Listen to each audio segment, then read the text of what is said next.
धन्यवाद साहेब. म्हणजे माझ्या गवई सरांनी फार चांगल्या पद्धतीनं डॉक्टर बाबासाहेब आंबेडकर यांच्या आर्थिक विश्लेषणाची मांडणी केली आहे. मी सर्वप्रथम महाकारुणिक तथागत गौतम बुद्ध, परमपूज्य डॉक्टर बाबासाहेब आंबेडकर, महात्मा ज्योतिबा फुले, अण्णाभाऊ साठे, क्रांतीज्योती सावित्रीबाई फुले व तमाम महापुरुषांच्या या श्रंखलेतील असणाऱ्या महापुरुषांच्या विचारांना विनम्र अभिवादन करतो.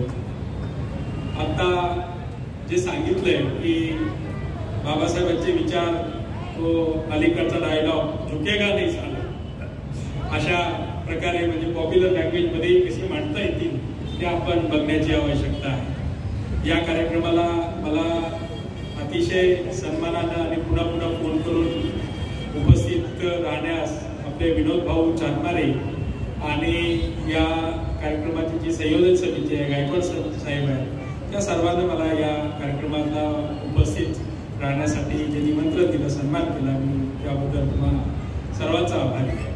मी आपला जास्त वेळ घेणार नाही, परंतु एक 15-20 मिनिटात बाबासाहेबांना एकूण जे त्यांचं समग्र लिखाण आहे ते लिखाण जर पाहिलं तर मला स्वतःला असं वाटतं की बाबासाहेब कॉन्स्टिट्यूशन लिहितात, तेच बाबासाहेब जेनेसिस ऑफ कास्ट आणि ॲनिलेशन ऑफ कास्ट लिहितात, तेच बाबासाहेब जेनेसिस ऑफ कास्ट मध्ये जात आणि स्त्रियांच्या उद्धार संबंधात विचार मांडतात, तेच बाबासाहेब ॲनिलेशन ऑफ कास्ट मध्ये जातीचे निर्मूलन करायचं असेल तर इथली जात आणि तिची जी काही संरचना आहे ती सांस्कृतिक आहे का भौतिक आहे याचं विश्लेषण करतात. तेच बाबासाहेब पुढे नंतर कधीतरी हुवेर दी शूद्रा असं लिहितात, शूद्रापूर्वी कोण होते. तेच बाबासाहेब एका पातळीवरती बुद्धान धम्मा लिहितात, तेच बाबासाहेब मार्क्स अँड बुद्धिझम लिहितात, तेच बाबासाहेब आता जे पुस्तकाचं आपण विमोचन आता जे पुस्तक दिलेलं आहे त्याच्यात बाबासाहेबांचे जे आर्थिक विचार आहेत त्याचं ते संकलन आहे आणि बाबासाहेबांचं जे अर्थशास्त्राचं काम आहे त्या अर्थशास्त्राच्या कामामध्ये म्हणजे 1915ला ते administration and finance of the East India Company हा ग्रंथ MA साठी लिहितात. त्या ग्रंथानंतर 1925ला Babasaheb evaluation province finance in India 25चा ग्रंथ लिहितात आणि आता सरांनी ज्यांचा रेफरन्स देऊन the problem of rupee, its origin and its solution हे लिहितात. बाबासाहेब हे लिहित असताना त्याच वेळेस थोडस अजून जर पुढे जाऊन बघितलं तर त्यांचं जे वेटिंग फॉर व्हिसा नावाचं जे प्रकाशित झालेलं स्वतःचं स्वकथन म्हणता येईल का असताना ते ॲनिलेशन ऑफ कास्ट ते लिहितात. मला असं म्हणायचं की डॉक्टर बाबासाहेब आंबेडकरांनी म्हणजे कॉन्स्टिट्यूशन लिहिली, मी स्वतः कसा वाचतो म्हणजे जिथे ॲनिलेशन ऑफ कास्ट लिहिलंय, बाबासाहेब जातीची उत्पन्न, जातीचं ओरिजिन आणि तिचं संरचनेचं विश्लेषण करत नाही, तर ते 1900 कॉन्स्टिट्यूशन मध्ये तिचं प्रोव्हिजन करतात. बाबासाहेब ज्यावेळेस कलम 15, ते मी लिगल एक्सपर्ट नाही पण कॉन्स्टिट्यूशन मध्ये प्रत्येक म्हणजे बाबासाहेबांच्या एकूण लिखाणाचं बाबासाहेब हिंदू कोड बिल लिहितात आणि त्याच वेळेस तिचं कुठेतरी कॉन्स्टिट्यूशन मध्ये प्रोव्हिजन दिसतं आपल्याला. बाबासाहेब 1232 मध्ये वकील साहेब सांगितले Babasaheb religion privilege of faith आणि याच्याबद्दल बाबासाहेब लिहितात बुद्धान हिज धम्मामध्ये, त्याचं कॉन्स्टिट्यूशन मध्ये कुठेतरी आर्टिकल दिसेल आपल्याला प्रिव्हिलेज ऑफ फेथचं, बरोबर आहे का नाही.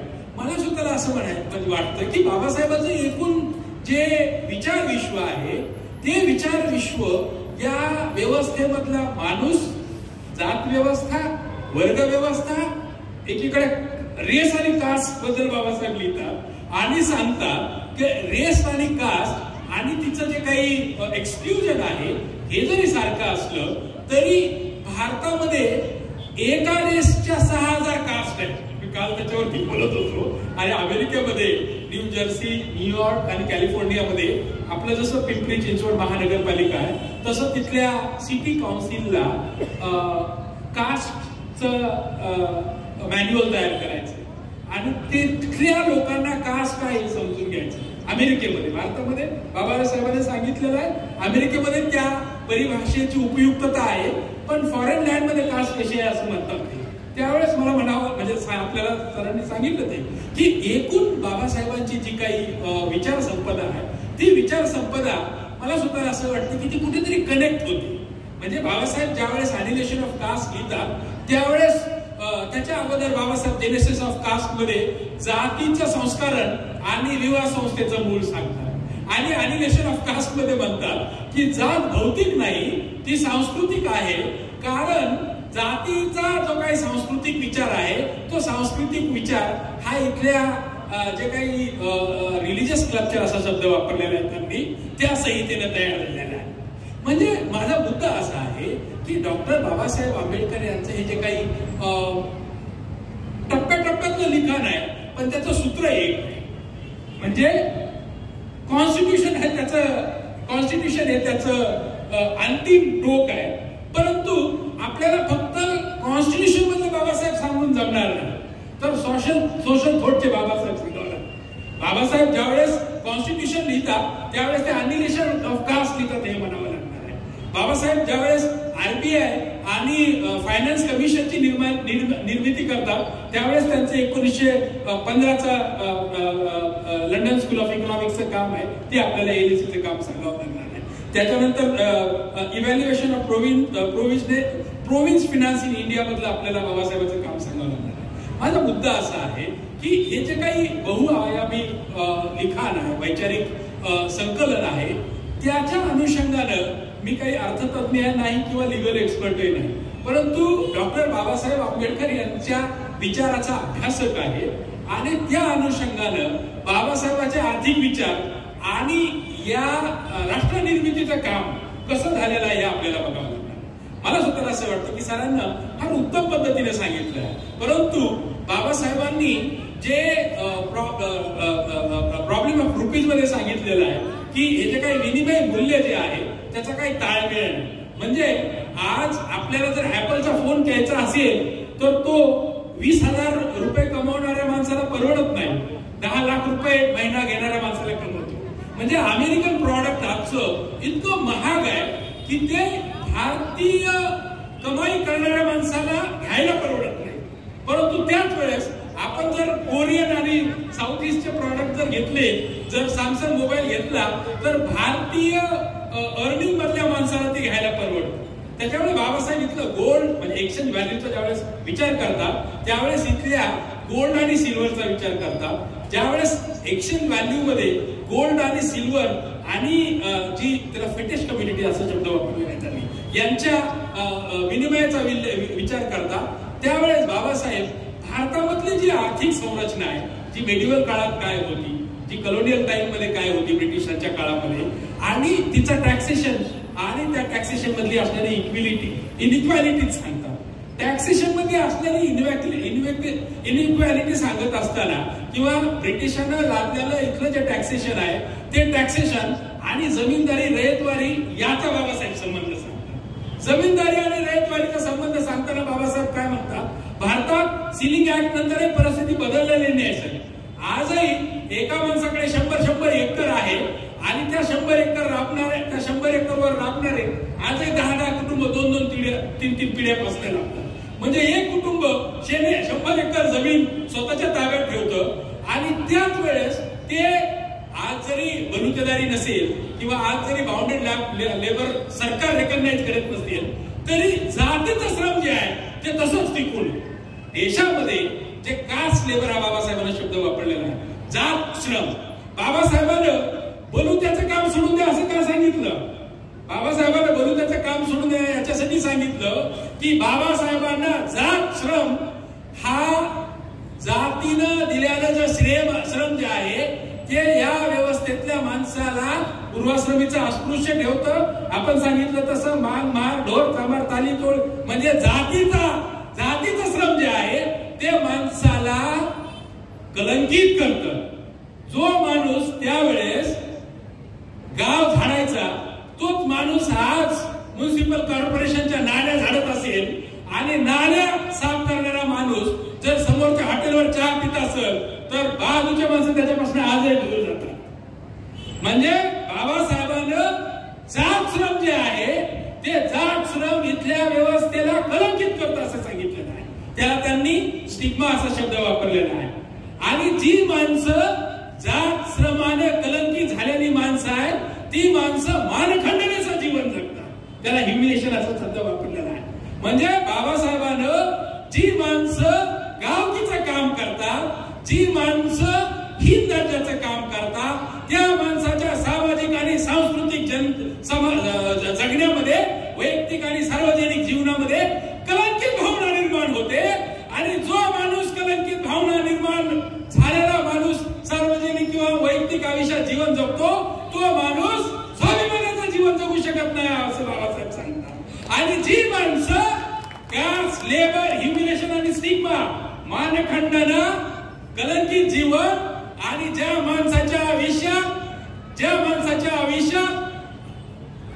सांस्कृतिक आणि आर्थिक मानखंडनेचं जीवन आलेलं आहे ती माणसं समता, स्वातंत्र्य आणि बंधुत्वाचं जीवन जगू शकत नाही हे बाबासाहेब कोणत्या तरी एका पुस्तकात सांगतात.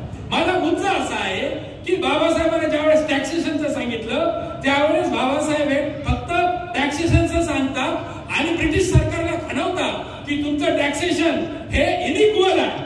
परंतु इथलं टॅक्सेशन शोषण करणार आहे असं सांगत असताना बाबासाहेब इथल्या जमीनदारीलाही सांगतात, इथल्या रहितवारीलाही सांगतात की तुम्ही जी जमीन करता ती इथल्या शोषणावरती असणारी जमीन आहे. आणि इथलं शोषण जोपर्यंत थांबणार नाही तोपर्यंत बाबासाहेबांनी आयडियल लेबर असा शब्द वापरलेला आहे. आयडियल लेबर म्हणजे काय तर पिढ्यानुपिढ्या लोक काम करतात पण त्या कामाच्या मोबदल्यात त्यांना काय मिळतं. आज कॉर्पोरेशनच्या वर्ग 4 मधले कर्मचारी बघा आजही कॉन्ट्रॅक्च्युअल असतील, आजही 8-10 तास काम करणारे, नाले आणि रस्ते झाडणाऱ्या माणसाला 200 किंवा 400 रुपयापेक्षा जास्त मजुरी मिळत नाही. ही माणसं कोण आहे? ही माणसं जुन्या गावकडे झाडणारे माणसं आहेत. आजही नाल्या साफ करणारे, संड्या साफ करणारे, रस्त्यावरची थुंकी साफ करणारे, आजही कलंकित काम करणारी माणसं कोण आहे? आजही कलंकित काम करणारी माणसं हे पूर्वश्रमीचे कलंकित श्रम करणारी माणसं आहेत. आणि हे कलंकित श्रम तुम्ही नाकारलं पाहिजे. म्हणून डॉक्टर बाबासाहेब आंबेडकर महारवतन नाकारतात, मानकी नाकारतात, जातीचं श्रम नाकारतात. बाबासाहेब महारवतन नाकारतात, खोती नाकारतात. बाबासाहेबांनी सांगितलं खोतीचं काम करू नका, महारवतनाचं काम करू नका. बाबासाहेबांनी सांगितलं म्हणून त्यावेळेसच्या महाराणा ऐकलं. आणि आजचा बाबासाहेबांचा जो समाज आहे तो कुणीतरी जर्मनी मधून बोलतोय, कुणीतरी जेएनयू मधून येतोय, कुणीतरी अजून कुठून तरी येतोय. म्हणजे बाबासाहेबांच्या विचाराचा समाज जो आहे जो माणूस कलंकित श्रम करेल तो माणूस मानखंडनेचं जीवन जगेल सांगणार आहे. त्याच्यामुळे माझा मुद्दा असा आहे की बाबासाहेब ज्यावेळेस इथल्या टॅक्सेशनचं बोलतात त्यावेळेस बाबासाहेब इथल्या लँडलॉर्डिझमचं बोलतात, बाबासाहेब इथल्या ऍग्रेरियन फ्युडलिझमचं बोलतात. आणि बाबासाहेब ज्यावेळेस इथल्या ऍग्रेरियन फ्युडलिझमचं बोलतात त्यावेळेस ऍग्रेरियन फ्युडलिझमला सांगतात की तुम्ही इथल्या लेबरचं शोषण करतात. बाबासाहेबांचा लँड रिफॉर्म जर आपण बघितला तर त्यावेळेस होणारा लँड रिफॉर्म जो आहे तो बाबासाहेब त्याला सोशल रिफॉर्मेशनचा कार्यक्रम म्हणत नाही, तो पॉलिटिकल रिफॉर्मेशनचा कार्यक्रम असं म्हणतात. बाबासाहेबांना लँड रिफॉर्मचं क्रिटिक केलेलं आहे. आणि बाबासाहेब सांगतात की जी माणसं शेतीवर राबतात त्या माणसाच्या श्रमाला तुम्हाला मूल्य दिलं पाहिजे. आजही इथं ग्रामीण महाराष्ट्रातून बीडवरून आलेले साहेब आहेत भाऊ, आजही तिकडे काय आहे वकील साहेब, जी माणसं शेतीवर प्रशांत भाऊ सांगतील आपल्याला, विनोद भाऊ, आजही शेतीवर राबणारे माणसं वर्षाला हिशोब करतात. आजही ऊस तोडायला जाणारी माणसं 6-6 महिने सीजनल मायग्रेशन बीड जिल्ह्यातून आणि मराठवाड्यातून जाते.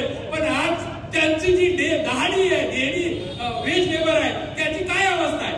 आजही पुण्यामध्ये दहाडीवरती काम करणाऱ्या माणसाची वेज लेबरची काय अवस्था आहे? मुद्दा असा आहे की या देशामध्ये जोपर्यंत श्रमाला मूल्य मिळणार नाही तोपर्यंत राष्ट्र निर्मितीचं काम होणार नाही असं बाबासाहेब म्हणाले. त्याच्यामुळे आपल्याला जर ॲनिलेशन ऑफ कास्ट करायचं असेल ते म्हणतात की ॲबॉलिशन ऑफ लँडलॉर्डिझम करायचं असेल तर ॲनिलेशन ऑफ कास्ट करावं लागेल.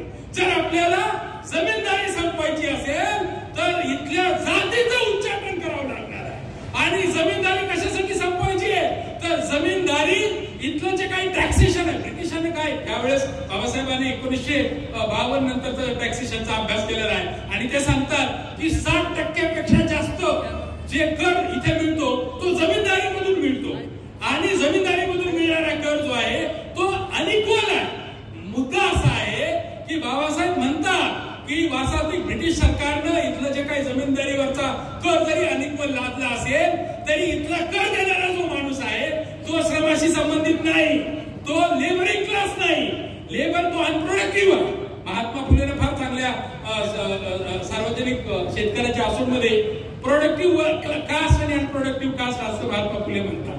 ज्या जाती श्रमाशी संबंधित आहेत त्या जाती उपाशी आहेत आणि ज्या जाती अनुत्पादक आहेत त्या जाती सांस्कृतिक संरचनेच्या जीवावरती त्यांचं 1 ते 16 संस्काराचं महात्मा फुले सांगतात. सांस्कृतिक संरचनेच्या जीवावरती अनुत्पादित माणसं सुखाचा आयुष्य जगतात. मला स्वतःला असं वाटतं की नवउदार मतवादी काळामध्ये डॉक्टर बाबासाहेब आंबेडकरांच्या विचाराची गरज आहे, परंतु त्या विचाराची गरज पुढे घेऊन जात असताना बाबासाहेबांच्या एकूण लिखाणाचा जो आलेख आहे तो आपल्याला समजून घ्यावा लागणार आहे. बाबासाहेब ज्या वेळेस इथल्या आरबीआयची निर्मिती करतात त्यावेळेस बाबासाहेब प्रॉब्लेम ऑफ रुपीज सांगतात, रुपयाचं मूल्य सांगतात, परंतु त्या रुपयाचं मूल्य लेबरिंग क्लास त्याचं कुठेच ऍसेट नाही हे मानतात. इथला जो ऍसेट आहे तो ऍग्रेरियन फ्युडलिझमचा आहे, लेबर कास्टचा, लेबरिंग क्लासचा नाही, कास्टचा नाही हे बाबासाहेब सांगतात. आणि त्याच्यामुळे शेती परवडत नाही आणि म्हणून औद्योगिकीकरणाकडे जा असं बाबासाहेब सांगतात. बाबासाहेब इंडस्ट्रियलायझेशनकडे जा असं का म्हणतात? आता पुणे तुम्ही इकडे जर बघितलं तर सगळीकडे स्पेशल इकॉनॉमिक SEZ होत आहे, स्पेशल इकॉनॉमिक झोन. MIDC सगळ्या आजूबाजूला तुम्हाला जर बघितलं तर सकाळी 7 नंतर जर चाललं तर मजूर कुठेतरी जुन्या भावांवर चाललेत का काय असं वाटतं मोटरसायकलवरती. म्हणजे हजारो लाखो लोक मायग्रेट होत आहेत आणि ही मायग्रेट झालेली लोक कोण आहेत? तर ही मायग्रेट झालेली लोक पूर्वाश्रमीच्या कलंकित जात श्रम करणारी माणसं आहेत. आणि आजही ही माणसं ज्या रुपयावरती राबतात ते रुपये त्यांना परवडतं का? आणि जर त्यांना ते परवडत नसेल तर या देशामध्ये आर्थिक समता येईल कशी? त्याच्यामुळे बाबासाहेबांना सांगितलेलं आहे की बाबासाहेब नंतर मला वाटतं 1922 त्यांच्या administration and finance of the East India कंपनीमध्ये त्यांच्या 2 शिफ्ट दिसतात सर. पहिल्या म्हणजे ज्यावेळेस ते 15ला लिहितात त्यावेळेस ते टॅक्सेशन बद्दल बोलतात, पण ज्यावेळेस ते 22ला लिहितात, इसवी सन कमी जास्त होऊ शकतं, पण ज्यावेळेस ते 22ला विचार करतात त्यावेळेस ते अबॉलिशन ऑफ लँड ऑर्डिझमचं बोलतात. म्हणजे जमीनदारीचा समूळ नष्ट करा असं म्हणतात. म्हणजे जे बाबासाहेब टॅक्सेशन चुकीचं आहे असं म्हणतात ते बाबासाहेब पुढे 10 वर्षानंतर जमीनदारी चुकीची आहे. आणि जमीनदारी चुकीची आहे कारण ही जमीनदारी राबणाऱ्या माणसाला मूल्य देत नाही, एक्सचेंज देत नाही असं म्हणतात आणि म्हणून जमीनदारी परवडत नाही. जी माणसं तुम्ही बघा आमच्याकडे गायरान जमिनीचं तुम्ही चळवळ बघितली तर जी माणसं 20-20 वर्षापूर्वी गावकीचं काम करायची ते माणसं 2 वर्षामध्ये कुठं भुईमूग घेतात, ऊस घेतात, कुठं शेंगा घेतात, पोरग शिकतंय, वर्षाला 2-5 लाखाचं उत्पन्न होतंय. म्हणजे 20-30 वर्षापूर्वी जी माणसं हीन दर्जाचं काम करायची, 20-30 वर्षापूर्वी जी माणसं कलंकित काम करायची ती माणसं बाबासाहेबांना गायराण्याचा मुद्दा त्यावेळेस निजामाच्या स्टेजमध्ये मांडलेला आहे. ती माणसं आर्थिक दृष्ट्या आता स्वयंपूर्ण होत आहेत आणि त्यांच्या स्वयंपूर्णतेमुळे हळूहळू समाजामध्ये आर्थिक इक्वॅलिटी येते, आर्थिक समानता येते. मुद्दा असा आहे की डॉक्टर बाबासाहेब आंबेडकर यांनी पैशाचा विचार मांडत असताना या व्यवस्थेमधल्या लेबरिंग कास्टचा विचार मांडलेला आहे. फक्त तो आपल्याला बाबासाहेब कसा संबंध जोडतात हे येणाऱ्या काळात आपल्याला त्याचा विचार करावा लागणार आहे. आणि बाबासाहेबांचे एकूण जे काही बहुआयामी विश्लेषण आहे ते बहुआयामी विश्लेषण समग्र समाजासाठी. बाबासाहेबांना कॉन्स्टिट्यूशन इथल्या फक्त पीडित माणसासाठी नाही तर ती अंबानीसाठी सुद्धा दिलेली आहे. अंबानी कॉन्स्टिट्यूशनच्या पुढे बोलतात का? अडाणी कॉन्स्टिट्यूशनच्या पुढे बोलतात का? सगळ्यांना कॉन्स्टिट्यूशन हे सोर्स स्टेक्स आहे. त्याच्यामुळे बाबासाहेबांना जे काही लिहिलेलं आहे ॲनिलेशन ऑफ कास्ट हे फक्त पीडित लोकांसाठी नाही तर ॲनिलेशन ऑफ कास्ट जे शोषण करतात त्यांच्यासाठी सुद्धा आहे. बाबासाहेबांना जेनेसिस ऑफ कास्ट लिहिलं तर ते फक्त स्त्रियांच्या कास्ट म्हणजे स्त्रियांचा शब्द वापरलेला आहे. म्हणजे हा बरोबर आहे. म्हणजे स्त्रियांचं जे जेंडर जेंडर जस्टिस असा त्यावेळेस शब्द वापरलेला आहे.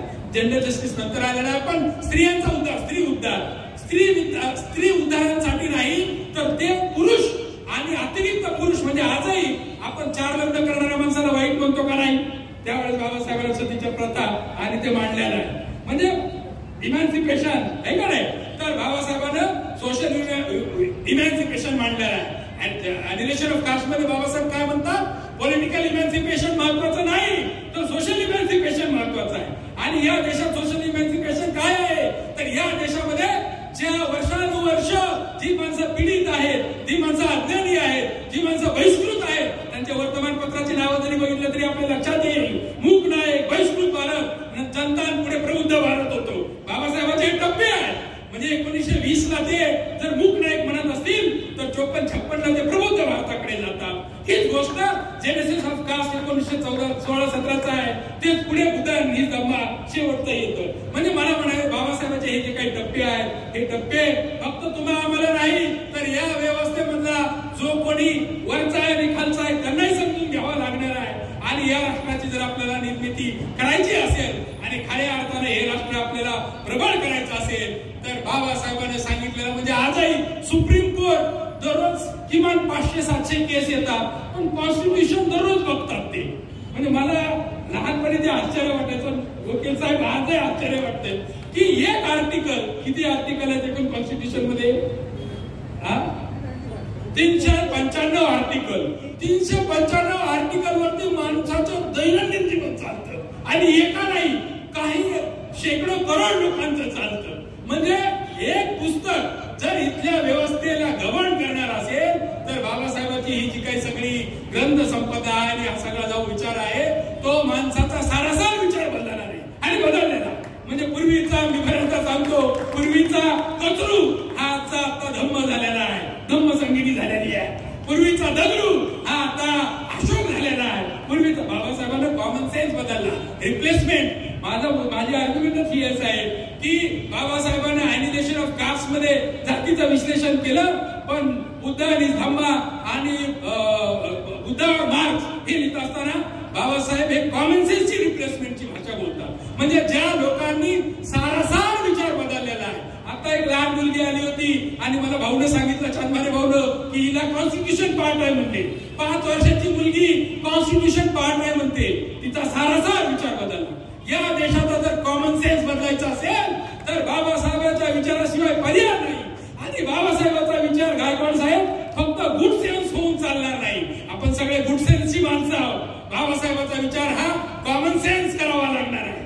आणि जोपर्यंत आपण तो कॉमन सेन्स करणार नाही तोपर्यंत आपल्याला मुक्ती नाही. एवढंच या निमित्ताने बोलतो आणि मी थांबतो.